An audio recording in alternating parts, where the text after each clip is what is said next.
مع الدخول المدرسي، وبالتالي هي 3 مناسبات تتطلب من الأسر مصاريف استثنائية، وتراها مؤسسات القروض فرصة لتكثيف عروضها وحملاتها الإشهارية. لكن ماذا يقول الشرع عن التكلف والاقتراض لاقتناء الأضحية؟ هل يخالف ذلك فلسفة هذا العيد ومقاصده؟ السؤال طرحته شيماء العلام في روبورتاج بكاميرا هشام شكدال.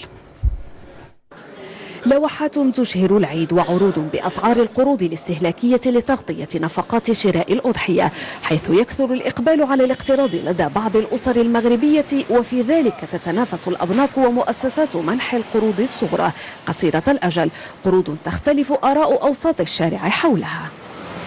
الإنسان الله يحسن العوان، كاين مسكين اللي ما باغيش هو كاع يدير داك الكريدي، ولكن الظروف اللي كتخليه مسكين يمشي يدير الكريدي. عندي باش نعيد ما عنديش باش نعيد بلاش ما نعيد.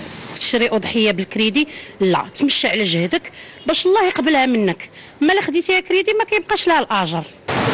مغاربة يشترون أضحية العيد بالتقسيط، ضرورة اجتماعية وسنة مؤكدة سنها شرع قوامه لا إكراه في الدين.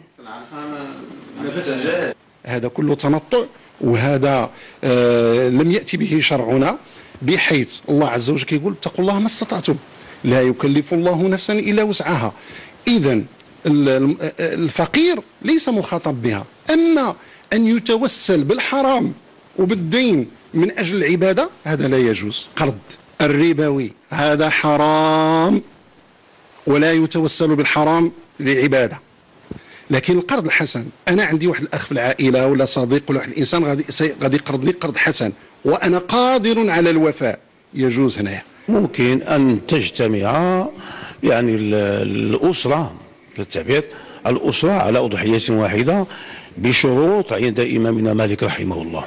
مثلا السيد الرجل عنده ولده معه في الدار ينفق عليهم، وإن كانوا كبار كبار ينفق عليهم، وله زوجة وله يمكن له أن يشتري هذه الأضحية بماله، ولكنه يشرك أهل بيته من أولاد وزوجة في الأجر. القروض قصيرة الأجل هي إذن تيسير على المعسرين لتغطية نفقات شراء الأضحية دون مبالغة في ثمنها، حتى يصير القرض مقضي للدين والدائن.